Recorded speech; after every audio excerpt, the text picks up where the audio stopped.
Glória a Deus. A paz do Senhor Jesus Cristo, irmãos. Quero aproveitá-lo já de pé. Abra comigo sua Bíblia no Evangelho de Lucas, no capítulo 7, versículo 11 em diante.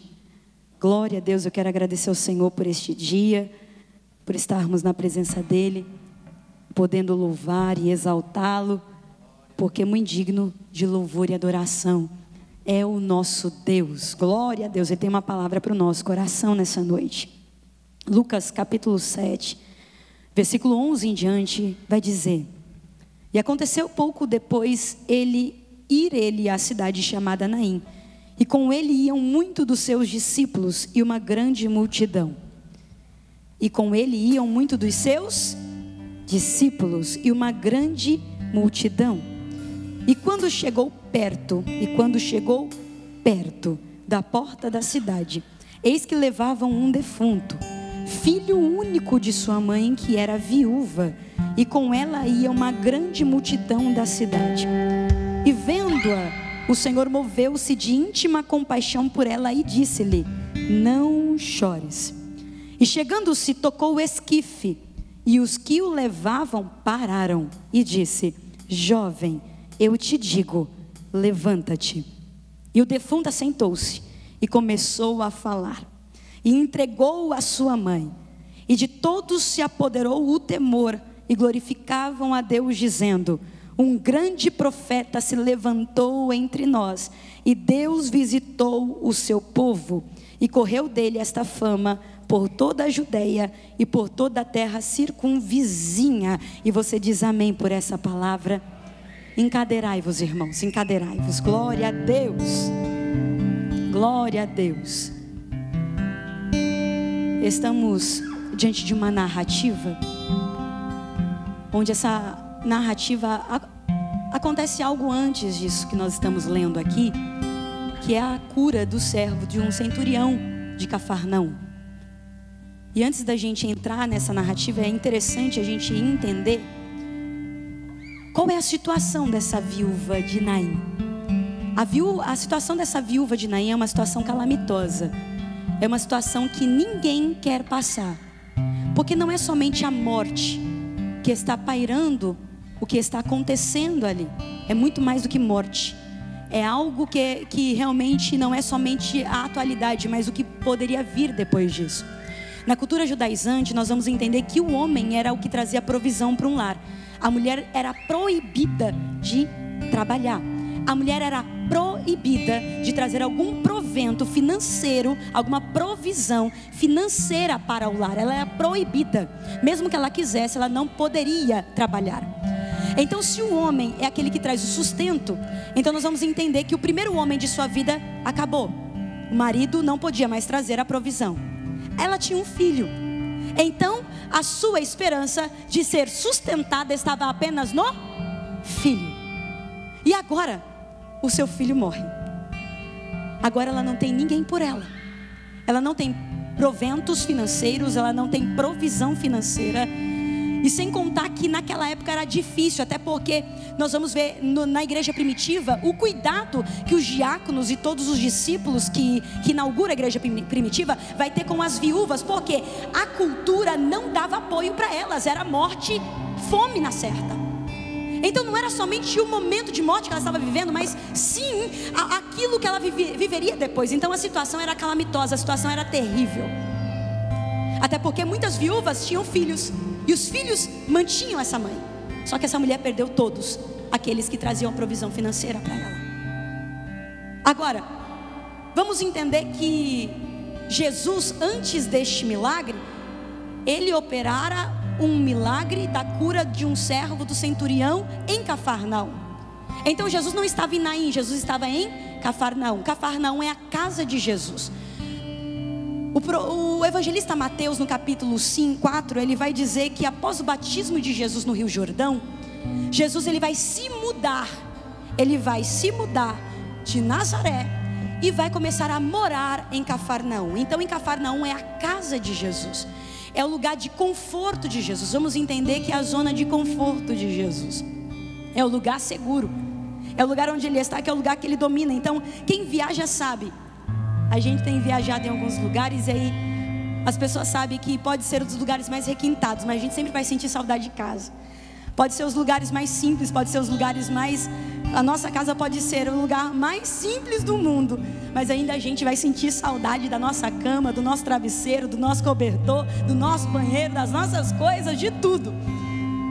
Então, mas Jesus, ele vai sair dessa zona de conforto. Jesus, ele vai sair dessa zona de conforto, e o próprio nome já diz que é o lugar de segurança, é o lugar confortável, que muitas vezes nos acomodamos.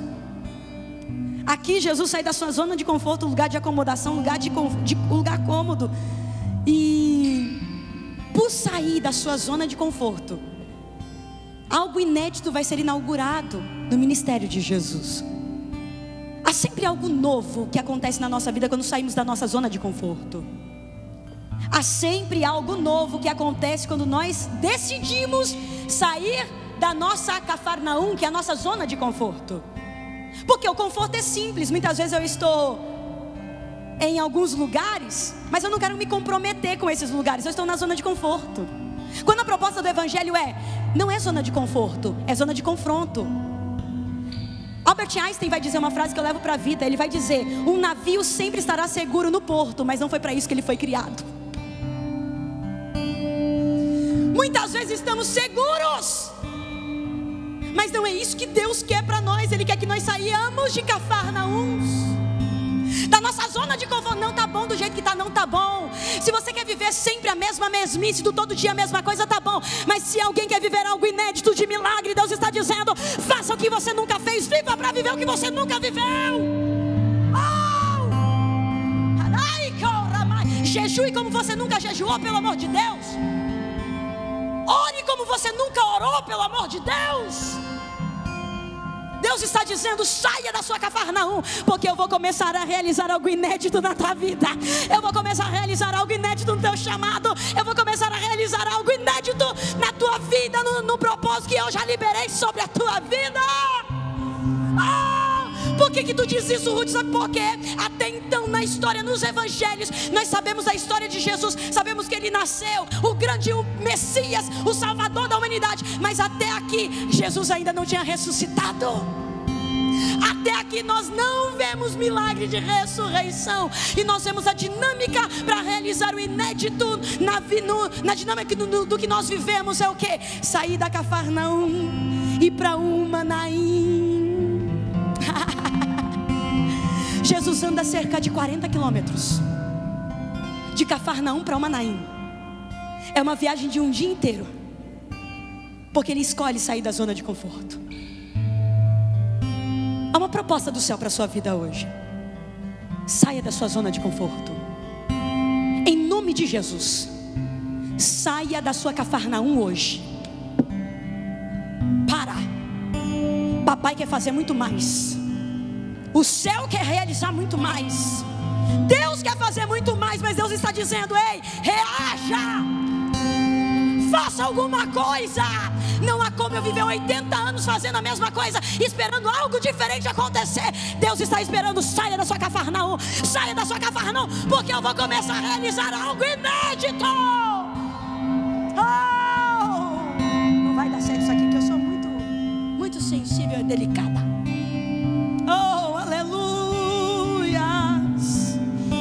Deus está dizendo aqui: se movimente, caminhe diferente, comece a clamar como você nunca clamou, comece a adorar como você nunca adorou.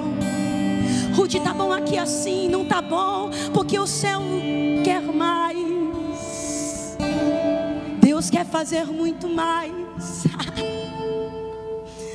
Agora, há um detalhe especial que me constrange nessa narrativa. Há um detalhe especial neste milagre que Jesus operou. E o detalhe é: nós não vemos ninguém pedindo por esse milagre. Nos outros milagres, há sempre alguém intercedendo. Há sempre alguém dizendo: Jesus, filho de Davi, tem misericórdia de mim. Há sempre alguém dizendo: me cura, me liberta, me transforma. Aqui nessa narrativa não há uma pessoa pedindo milagre. Não tem. Os discípulos não pedem o milagre, a viúva não pede o milagre, a multidão não pede o milagre. É Jesus que vai e vê a necessidade. Ah, meu Deus, eu sempre digo, irmãos, que Jesus atende necessidade. Eu sempre digo que Jesus atende clamor, Jesus atende expectativa. Só que há momentos específicos que Ele sabe que a gente não tem estrutura para pedir. Há momentos específicos que Ele sabe que nós não temos estrutura para clamar. Há momentos específicos que Ele sabe que a gente não tem o que dizer. Há momentos específicos que a dor chega e a gente não sabe o que fazer, como fazer, para onde ir, o que falar, o que orar, como jejuar. Mas até nesses momentos Ele chega, até nesses momentos Ele vem. Porque Ele vê o gemido, Ele vê a dor aqui dentro. Ele vê aquilo que está aqui dentro. Ele vê a lágrima correndo. Não há um pedido, mas há uma presença. Não há um clamor, mas há uma presença que não está distante. É uma presença que está perto. Porque tem muitos perto, mas que não estão conosco. Essa presença não só está perto, como também essa presença, ela se importa. E agora nós vamos entender algo no versículo 12. Se você não fechou sua Bíblia, não feche, fique com ela aberta. Que vai dizer: e quando chegou perto da porta da cidade, eis que levavam um defunto. Eu acho lindo isso aqui, porque o termo chegou perto, em sua raiz primitiva, vai trazer o entendimento de estar à distância de uma mão. Na raiz primitiva no grego, aqui nós vamos entender que é atrair para perto. E o que eu acho mais fascinante é provocar a aproximação no tempo perfeito. Muitas vezes nós estamos vivendo situações tão difíceis, nós choramos, lamentamos. Há um choro recorrente de todos os dias. Achamos que Deus não está perto, achamos que Deus não está vendo, achamos que Deus não está ouvindo. Mas Deus não está apático diante daquilo que estamos vivendo. Jesus não está indiferente diante dessa situação. Ele está bem perto, à distância de uma mão. E Ele está provocando uma aproximação no tempo perfeito. O que é isso, Ruth? Ele está chegando. Ele sempre provoca aproximação. Quantas vezes estamos vivendo situações tão difíceis, aí o coração começa a arder. Ele dizendo: estou perto, estou chegando. Quantas vezes a situação vem para sufocar o que temos, o que carregamos, o que possuímos, mas Jesus está provocando a aproximação. E Ele vem. Mesmo naqueles momentos em que não conseguimos orar e não conseguimos clamar. Agora é no tempo perfeito,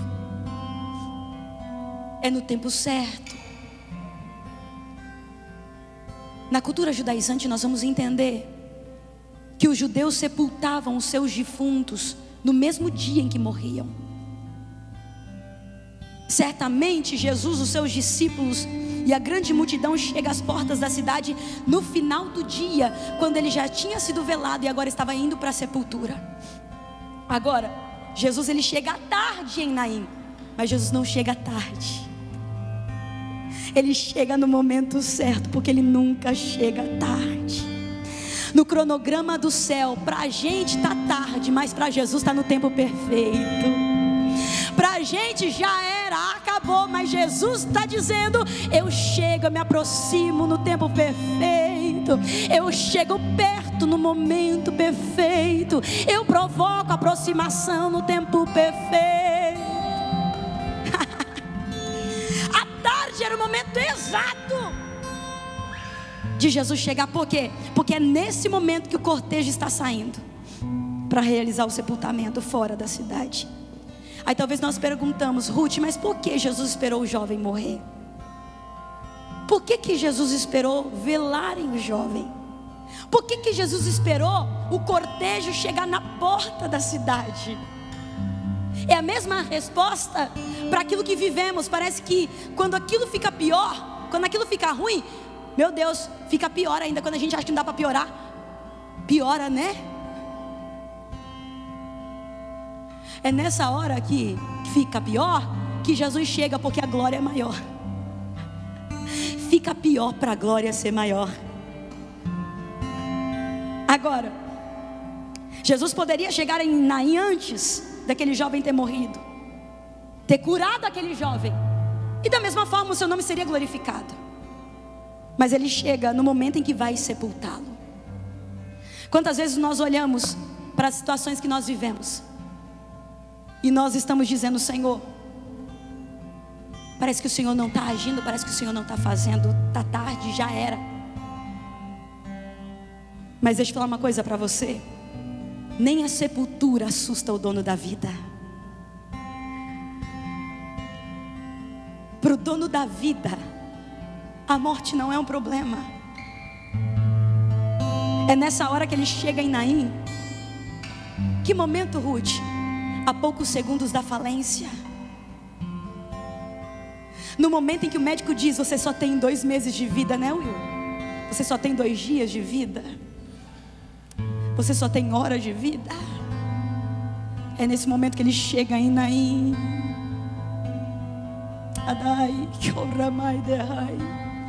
Quando a gente vai em todos os médicos e todos dizem: já era, não deu, está aqui a sentença de morte, você só tem isso de vida. É quando a gente está próximo de ser despejado de casa.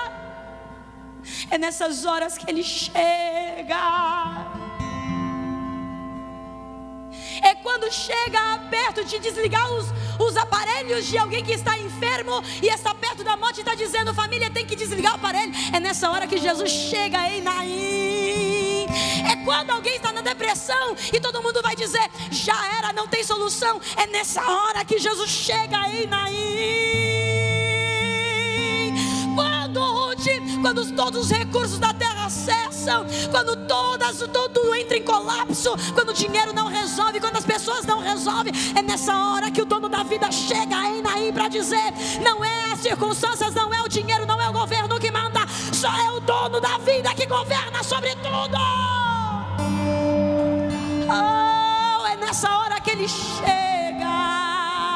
Quando os recursos se esgotam, quando todos os potenciais humanos entram em colapso, quando todo o conhecimento humano acaba, quando toda a riqueza que tu tem acaba, quando tudo que você acha que pode fazer acaba, e tudo isso não é o suficiente para o milagre acontecer. É nessas circunstâncias que aparece o quê? Que parece o quê? Que tudo acabou, que você está no fundo do poço, que não tem mais jeito, que não tem mais solução. É nessa hora que Jesus entra na Naim dizendo: eu ainda tenho jeito, eu ainda tenho solução, eu ainda tenho livramento, eu ainda tenho algo para fazer, eu ainda tenho para fazer.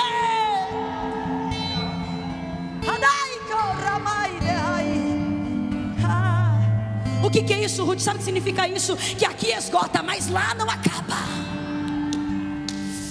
Aqui acaba, mas os mananciais do céu nunca irão cessar. Os mananciais do céu continuam jorrando. Oh, aleluia.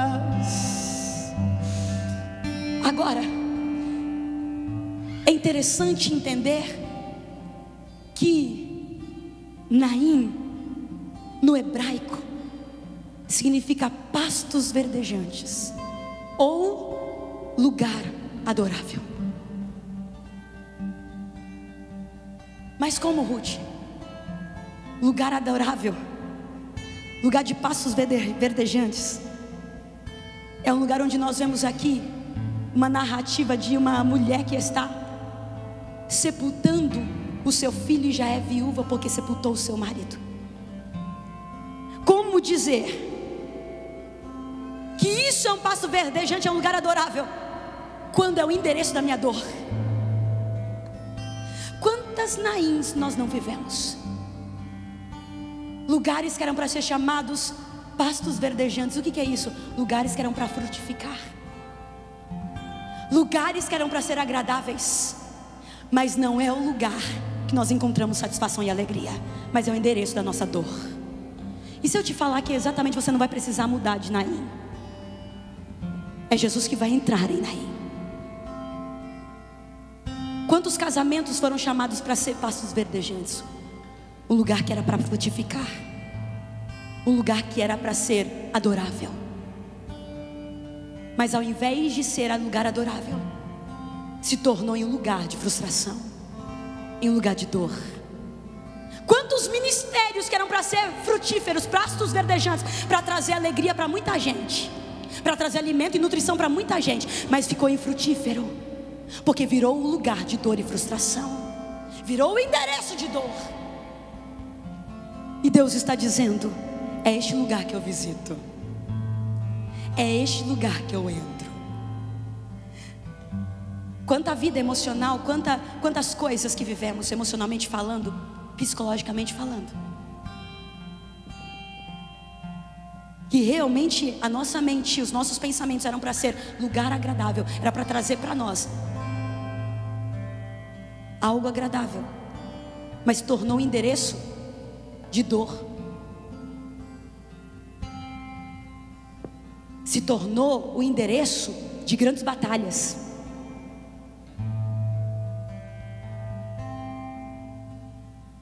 Agora, Jesus vê esses lugares, Jesus vê essas Naíns, e agora é interessante entendermos que Ele visita esses lugares que eram para ser frutíferos, pastos verdejantes, lugares adoráveis, e que já não era mais, se tornou o endereço da dor. Ele transforma este lugar. Agora, algo interessante acontecendo aqui, que Jesus ele chega e ele vê a procissão do funeral. Ali nós vemos o encontro de dois grupos. O primeiro grupo que estava entrando na cidade, e o segundo grupo que estava saindo da cidade. Um grupo seguia Jesus, o outro seguia a viúva e o seu filho morto. A viúva tem uma multidão, Jesus também tem uma grande multidão, mas havia algo diferente nessas multidões. Uma multidão estava seguindo a morte, e a outra multidão estava seguindo o dono da vida. Uma multidão estava seguindo a desesperança, a outra multidão estava seguindo a própria esperança. Uma multidão estava saindo e seguindo quem nada podia fazer. A outra multidão estava entrando e estava seguindo aquele que tem todo o poder. Uma multidão estava saindo e estava chorando. A outra multidão estava entrando e estava celebrando a vitória de um grande milagre no servo do centurião de Cafarnaum. Uma multidão estava seguindo e indo para o cemitério. A outra estava seguindo e indo para a cidade. Agora, Ruth não entendi ainda. No versículo 11, olha o que está escrito. A diferença das multidões está aqui. E aconteceu pouco depois ele ir à cidade chamada Naim, e com ele iam muitos dos seus discípulos. Aqui está a diferença. Na raiz primitiva, no grego, nós vamos entender que discípulo é aluno, alguém que segue fielmente um professor, um mestre, alguém que é verdadeiramente fiel. A questão ser um mero participante de uma multidão, mas quem eu decido ser nessa multidão. Porque aquilo que eu decido ser nessa multidão revela aonde eu estou indo e a necessidade daquilo que eu carrego. Isso é forte. Porque tem gente que diz que é discípulo, mas você vai ouvir essa pessoa, a palavra é só de morte, a palavra é só de desesperança, pelo amor de Deus. Você vai conversar com alguém. Hoje eu encontrei com uma pessoa no supermercado e a fala dela era: já era, não deu, acabou, não tem mais jeito. Eu olhei para ela e falei assim: tem jeito sim, para você não tem jeito, mas para Jesus de Nazaré tem. Agora vem comigo, é pessoa que diz que é discípulo, mas está seguindo a morte, faz culto fúnebre da morte, ergue um monumento à dor. Chega. A questão não é estar numa multidão, é quem eu decido ser nessa multidão. E isso revela o que eu carrego no coração. Ou a vida que Cristo já liberou, ou a morte do que o mundo já derrubou sobre teu coração. Porque para o mundo já era, e realmente se você olhar, não tem jeito. Mas o Deus que eu sirvo, Ele vê vida onde só tem morte. O Deus que eu sirvo, Ele faz milagre. O Deus que eu sirvo, Ele realiza. O Deus que eu sirvo, eu sou prova viva disso, que eu não era para estar aqui, mas o dono da vida me encontrou e disse: não, sou eu que faço, sou eu que determino. Quem é que tu segue? A desesperança ou a esperança? E isso não está incutido na tua ação, está incutido na tua reação. Porque a tua ação você planeja, você coloca uma máscara para isso, mas as tuas reações carregam, evidencia aquilo que tu carrega. A tua reação diante da morte evidencia quem você está seguindo. A tua reação diante da traição evidencia quem você está seguindo. A tua reação diante de uma contrariedade evidencia quem você está seguindo.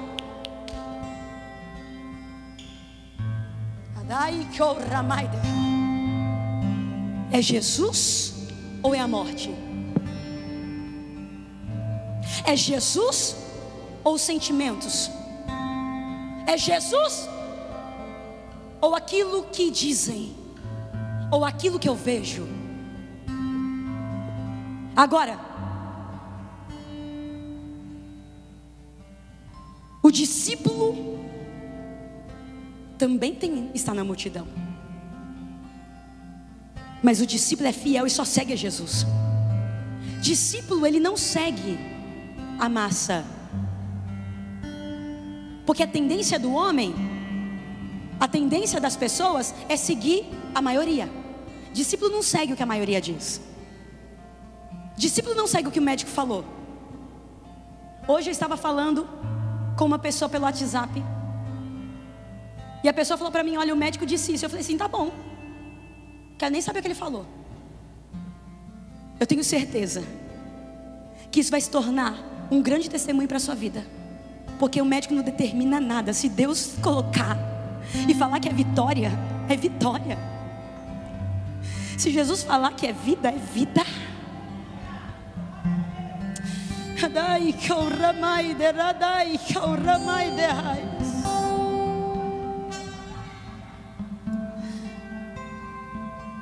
Vamos entender, gente, vamos entender esse conceito. Em todos os lugares que estamos diante de uma grande multidão.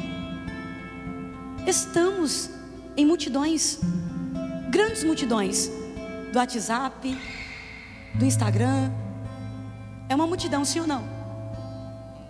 Multidão no trabalho, multidão na igreja.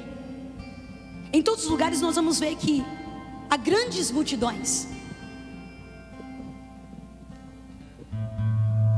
Mas há uma multidão que cede à pressão da morte. Há uma multidão que se desespera quando tem notícias de morte. Mas há uma multidão que ainda decidiu ficar olhando para aquilo que Jesus fez.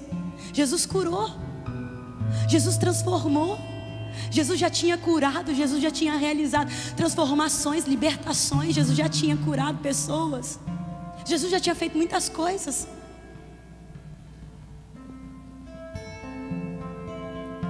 Há pessoas que estão nas multidões do mundo e cedem às pressões daquilo que o mundo diz e determina.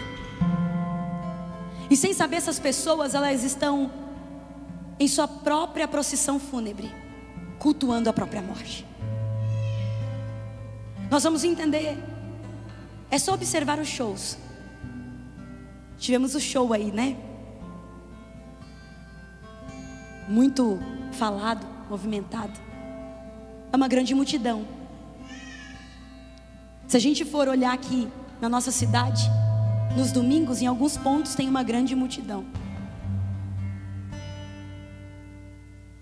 Só que há também uma multidão aqui. A diferença não é a multidão, mas quem está na frente dessa multidão. Porque quem está na frente dessa multidão tem o poder que vai na contramão daquilo que o mundo determina. E quando Jesus segue, e quando Jesus está na frente, se tem discípulos seguindo, tem milagre que pode acontecer. Tem milagre, tem vida, tem verdadeira alegria, tem festa, tem cura, tem libertação, tem vida. Agora, as duas multidões se encontram na porta da cidade. E o que é interessante é que esta cena era muito comum naqueles tempos. Que cena, Ruth?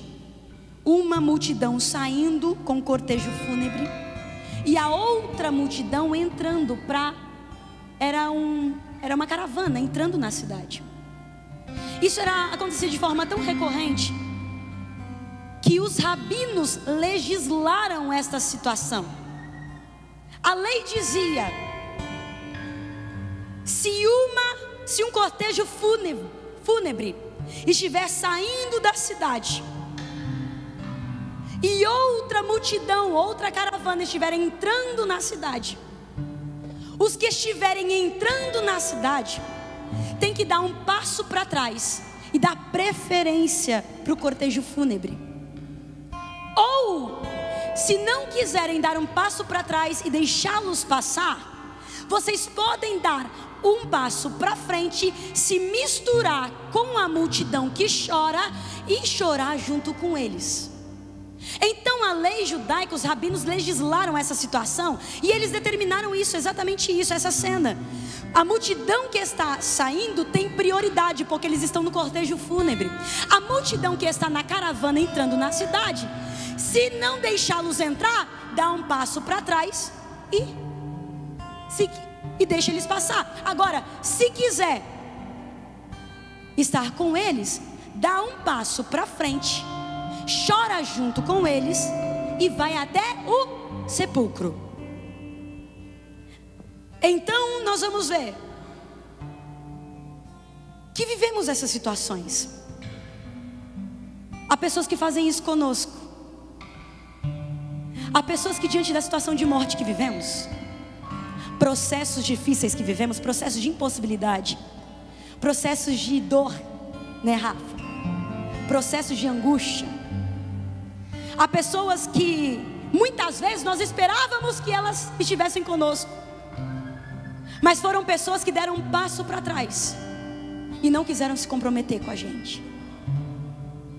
Muitas pessoas achávamos que iam com a gente até o fim, mas elas escolheram dar um passo para trás e dizer: pode passar. Há pessoas que nós esperávamos um apoio maior, esperávamos um ombro amigo, um conselho, mas foram pessoas que não quiseram se envolver, deram um passo para trás e não aguentaram passar o processo junto conosco. Nós contávamos com essas pessoas, mas essas pessoas não quiseram caminhar junto conosco. Só que há outras pessoas que até têm a intenção de ajudar. Elas querem dar um passo para nos ajudar. Elas dão um passo para frente para estar com a gente. mas tudo que elas podem fazer com a gente é só chorar. Há pessoas que têm até boas intenções, são pessoas que estão ali do nosso lado querendo o nosso bem, mas não aguentam suportar a pressão do que estamos vivendo no processo. Porque quando elas chegam do nosso lado, ao invés de ser seguras e firmes, elas desmoronam mais que nós. Agora, Jesus, ele não vai dar um passo para trás. Jesus, ele não vai dar um passo para trás e deixar aquela mulher passar.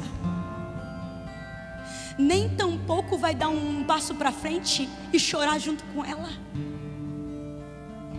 Ele vai dizer só aquilo que somente ele tem autoridade para dizer: não chores.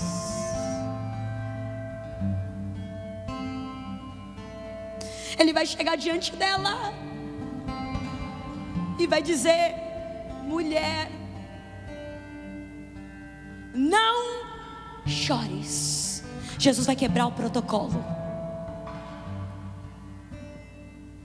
Porque quando estamos vivendo os piores processos da nossa vida, ninguém tem a audácia e a ousadia de dizer pra gente: não chora. O médico, ele vai falar muita coisa, mas somente Jesus consegue conversar com a nossa alma. O remédio não conversa com a nossa alma. O médico não conversa com a nossa alma. Jesus não está falando para os ouvidos dessa mulher, Jesus está falando para a alma dessa mulher. Porque eu tenho certeza que muitas pessoas chegaram para ela dizendo: tá tudo bem, não chora. Tem muitas pessoas que têm essa intenção de querer ver-nos bem, mas as palavras dela não têm autoridade, não têm peso, não penetra. Mas quando Jesus chega na nossa Anaim dizendo: não chores, você pode estar vivendo o seu pior dia. Quando tu ajoelha e ouvir ele falando isso no teu ouvido, você se levanta na hora, você se reposiciona na hora, você entende que o negócio é diferente. Porque o pastor pode falar não chore, o vizinho pode falar não chore, mas quando você escuta Jesus dizendo não chore, a coisa muda. Agora, no relato de Lucas, nós vamos ver no versículo 13, vai dizer: e vendo-a, o Senhor moveu-se de íntima compaixão. Agora nós vamos entender que no vocábulo grego aqui tem um segredo. A palavra que vai se referir a Senhor aqui é uma palavra muito linda e diferente. É uma palavra no grego chamada Kyrios. Quando Lucas vai dizer o Senhor moveu-se de íntima compaixão, o Senhor aqui no grego está dizendo Kyrios. E o Kyrios, no real significado da palavra, traz a verdade de definição: o único que tem o poder de extinguir toda a tristeza da nossa alma, o único que tem o poder de extinguir toda a tristeza e a dor do nosso coração e expulsar a morte dentro da nossa alma. Isso é lindo, porque somente Ele tem o poder de acessar a morte que carregamos na nossa alma. Jesus está dizendo para pessoas aqui, diante dessa situação de morte que você está vivendo, situações de morte que eu digo, situações de impossibilidade, aquilo que era difícil caiu no campo da impossibilidade. Jesus está dizendo para pessoas aqui: eu não vou dar um passo para trás e deixar você passar. Eu não vou dar um passo para frente e te dar um lenço para chorar. Eu não vou financiar teu choro, eu não vou financiar tua dor. Eu vim com a cura, eu vim com a ressurreição, eu vim com o milagre, eu vim com a resolução, eu vim com o milagre, eu vim com vida. Você crê nessa palavra? Que Jesus não vai dar um passo para trás e não se comprometer com a tua dor, muito menos vai colocar um passo para frente e dizer: olha, eu vou chorar junto com você. Não, o mestre, o dono da vida, vai olhar para você e dizer: sou eu que tenho o poder para extinguir essa dor da tua alma, sou eu que tenho o poder de tirar e arrancar essa dor do teu coração. E o dono da vida está aqui neste lugar para dizer para alguém: chega, não chores, reaja. Escute a voz de Cristo falando na tua Naim hoje: não chores. Deus fala no coração de alguém aqui que chegou se lamentando, se vitimizando, e Jesus está chegando nessa Naim para dizer: não chore, porque eu ainda tenho uma resposta diferente para isso que todo mundo disse e acabou.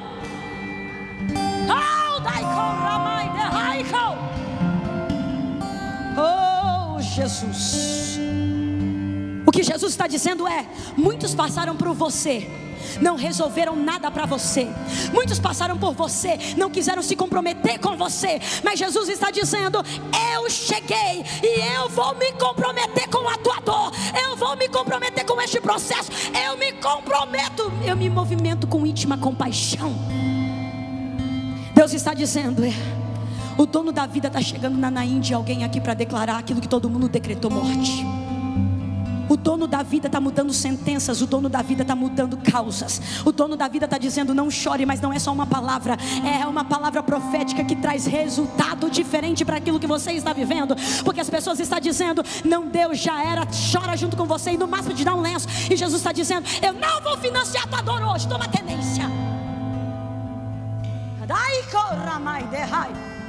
Para! Não chores. Por quê? Deus está dizendo: eu estou chegando nessa Naim para resolver o que ninguém conseguiu resolver até agora. Eu estou chegando nessa Naim para fazer aquilo que ninguém conseguiu fazer até agora.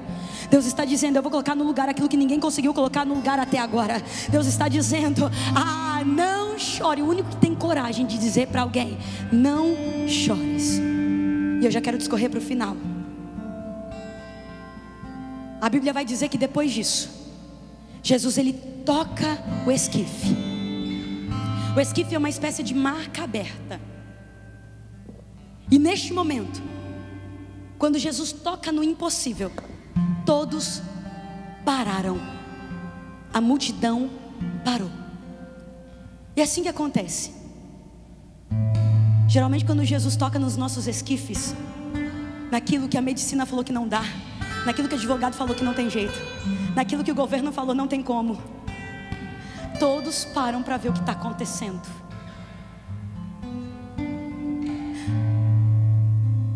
Depois disso, Jesus vai dizer: jovem, a ti te digo, levanta-te.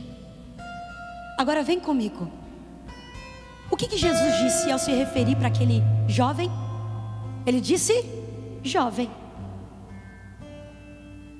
Mas no começo da narrativa, Lucas, no versículo 12, não vai chamar jovem, vai chamar defunto. Quando Jesus, ele olha para aquele que estava em cima do esquife, Jesus não vai dizer defunto, Jesus vai dizer jovem. E diz jovem antes dele ressuscitar, porque ainda ele era um defunto para os olhos do homem, para os olhos de Lucas. Nós não somos melhores do que Lucas. Muitas vezes somos tentados a falar o que estamos vendo e vivendo. Lucas está dizendo defunto, Jesus está dizendo jovem. É o mesmo cenário, mas com dois olhares diferentes e com duas palavras diferentes. O que é isso, Ruth? E aqui eu já quero concluir. Nós temos que aprender com Jesus, parar de falar o que vemos e declarar o que somos e aquilo que Ele já liberou sobre nós. Eu vou repetir para você entender essa verdade. Temos que aprender com Jesus a parar de falar o que vemos e a começarmos a falar aquilo que somos e aquilo que Ele já liberou sobre nós. Ruth, eu tenho diabetes. Não é isso que Jesus falou sobre a diabetes na tua vida. Você não tem nada. Você está com diabetes. Você não tem diabetes. Porque a minha Bíblia vai dizer que Ele já levou sobre Ele todas as nossas enfermidades. O castigo que nos trouxe a paz estava sobre Ele, e por suas pisaduras fomos sarados. Então eu olho para a enfermidade que eu estou acometida, eu não digo eu tenho isso, não. Eu olho para mim e digo, Ele já levou, eu sou saudável, eu sou curada. Eu sou curada. Oh! Porque quando a situação chega, a gente já declara defunto. E Jesus está dizendo, cure a tua boca para mudar a realidade do que você está vivendo. Jonathan leu aqui sobre Ezequiel 37. O profeta está no vale, em uma visão, está num vale de ossos secos. Ele chega no vale e a pergunta de Deus é: poderão reviver esses ossos? E vem comigo, é um lugar que é além da morte. Ali não tem morte. Ali a morte já passou, a morte já tinha ido embora. Ali só tem osso. E Deus vai dizer, poderão reviver esses ossos? E Ele vai dizer, Senhor, Tu sabes. Então, conjecturando, Deus está dizendo para Ezequiel, não é o que sei, profetiza, filho do homem. Porque para Ezequiel, se ele fosse falar, ele ia descrever o lugar. Mas Deus não fala para ele falar, fala para ele profetizar não é você descrever o ambiente que você está vivendo. Profetizar é você falar e declarar com autoridade aquilo que Deus já falou em relação àquele vale, em relação àquela circunstância, em relação àquela doença, em relação àquela situação difícil. Profetizar não é falar, mentir sobre uma situação. Profetizar é você olhar para aquela situação e dizer, o Senhor já falou isso sobre este ambiente, o Senhor já declarou vida sobre essa morte, o Senhor já declarou que é vida, o Senhor já declarou que é saúde, o Senhor já declarou que é algo diferente. Então eu não vou falar o que eu estou vendo, eu vou profetizar aquilo que eu não estou vendo, para começar a me apropriar daquilo que Ele já liberou. Oh, eu sinto a graça de Deus aqui. Oh, mude sua palavra, mude sua boca. Agora a realidade do vale começa a mudar quando Ele começa a mudar as palavras da boca. O cenário só muda quando você muda aquilo que você diz. Por que, Ruth? Porque uma realidade que eu vivo hoje foi uma palavra que eu liberei em algum momento da minha vida. Quer viver o que você nunca viveu? Comece a falar o que você nunca falou. Mude hoje aquilo que sai da tua boca em nome de Jesus. Para de falar defunto, começa a falar jovem. Deus está dizendo, tem pessoas que olham para a vida e só vê defunto, mas Deus está dizendo, eu vejo vida, eu vejo jovem, eu vejo saúde, eu vejo prosperidade, eu vejo alegria, eu vejo celebração, eu vejo abundância. Oh, para de falar defunto, começa a falar jovem.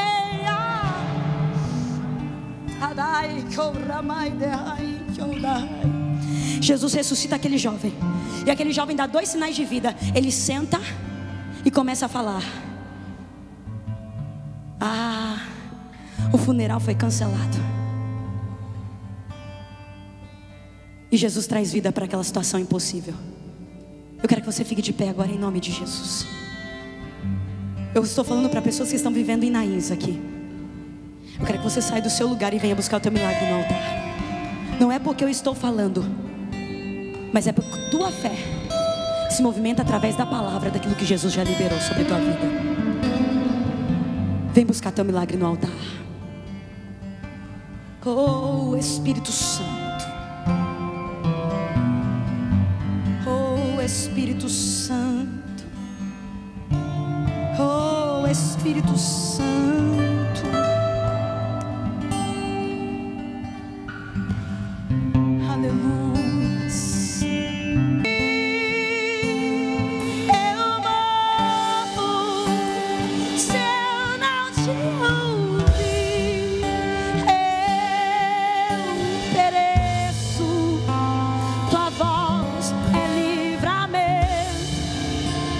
No meio do tormento,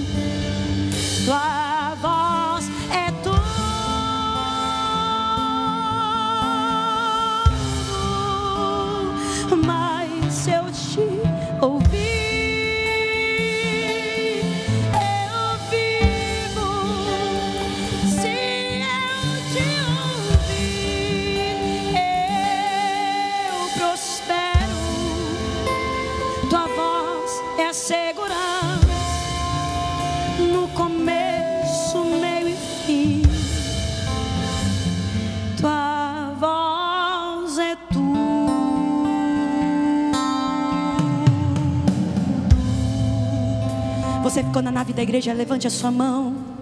Levante sua mão e feche os seus olhos. Porque as pessoas que estão aqui na frente vão começar a receber algo que o Senhor vai liberar. Papai vai honrar a atitude de fé. Você decidiu se movimentar nesta Naim, e Deus está dizendo: eu vou começar a reagir diferente neste lugar. Eu vou começar a fazer diferente. Eu declaro sobre a tua Naim, eu declaro sobre a tua vida, eu declaro o novo do céu, eu declaro algo novo do Senhor sobre a tua Naim. Eu declaro algo novo sobre teu casamento, eu declaro algo novo sobre tua saúde, eu declaro algo novo sobre as tuas finanças, eu declaro algo novo sobre a tua mente, eu declaro algo novo sobre o teu coração, eu declaro vida na tua vida, na tua mente, eu declaro vida na tua casa, eu declaro vida na autoridade do nome de Jesus. No nome dele eu tenho autoridade para declarar, porque ele já liberou sobre a tua vida, sobre a tua casa. Ele já liberou sobre você neste tempo. Ei, comece a ouvir que ele está gritando, dizendo: não chores, eu cheguei, eu vou fazer aquilo que você acha que não tem jeito. Eu vou começar a surpreender. O céu vai começar a responder diferente daquilo que você acha, daquilo que as pessoas já decretaram. O céu vai começar a responder diferente. O céu vai começar a reagir diferente. Fala, Deus, Shaddai. Fala, Deus, Shaddai. Toca-me com brasas no altar. Fala, Deus. Oh. Fala, Deus. Sim, alegre, atendo ao teu mandar. As pessoas estão aqui na frente, abrace umas às outras. Você que está aí na nave da igreja, abraça alguém também, abraça alguém, declare vida, declare vida, declare vida, declare vida. Oh, declare vida. Jesus está chegando aí. Jesus está chegando em sua Naim. Jesus está chegando e dizendo: estou aqui. Jesus está chegando, Jesus está chegando. Ele está perto, Ele está chegando. Eu declaro vida, milagre em nome de Jesus. Vai ter testemunho de vitória que você vai declarar. Este tempo é só passageiro. A sua Naim, ali Deus vai te fazer algo, vai exaltar, vai fazer alguma coisa. Até para aquelas impossibilidades que você viveu, Deus está dizendo: eu vou glorificar meu nome, eu vou fazer, vou realizar aquilo que você desacreditou. Eu encontro alguém aqui, eu sinto o toque do Mestre tocando nas impossibilidades. Ele toca no esquife, Ele traz vida e vai começar a se movimentar. Em nome de Jesus, aquilo que estava não florescendo, aquilo que estava aí na inércia, aquilo que não estava se movimentando, Jesus toca hoje. Alguma coisa vai acontecer e vai começar a dar sinais de vida. Vai começar a dar sinais de vida. Deus está dizendo: eu estou tocando naquilo que você acha que não tem jeito, e aquilo vai começar a dar sinal de vida. Aquilo vai começar a corresponder ao toque. Aquilo vai começar a corresponder ao toque. Vai começar a corresponder ao toque. Então receba o toque de Jesus. Receba o toque de Jesus. Receba o toque de Jesus aí. Receba o toque de Jesus aí. Receba o toque de Jesus aí. Receba o toque de Jesus aí. Senhor, eu recebo a tua presença, eu percebo a tua presença. Eu digo: Senhor, eu olho para aquilo que sai da tua boca, eu me aproprio daquilo que o Senhor liberou, e eu declaro novo do céu. Eu vou entrar em Naim de novo, mas agora não é chorando, mas é agora testificando o que Jesus já fez. Eu declaro testemunho daquilo que o Senhor vai começar a liberar na tua vida neste tempo. Eu declaro sobre a tua vida, sobre a tua história, sobre aquilo que você acha que não tem mais jeito. Senhor, a manifestação da presença de Jesus, que traz o toque de vida, que traz o toque, isso aí que estava morto vai começar a dar sinais de movimento, vai começar a dar sinais que correspondeu àquilo que Jesus falou e àquilo que Jesus tocou. Em o nome de Jesus, em o nome de Jesus, eu declaro sobre a vida de cada um aqui no altar a bênção do Senhor. Declaro sobre a vida de cada pessoa aqui também, Senhor, que ficou na igreja, Senhor, na nave da igreja. Eu declaro a bênção do Senhor e a vida do Senhor em o nome de Jesus. Amém. E graças a Deus. Tome seu assento, se apoderando da palavra do Senhor e da vitória, em nome de Jesus.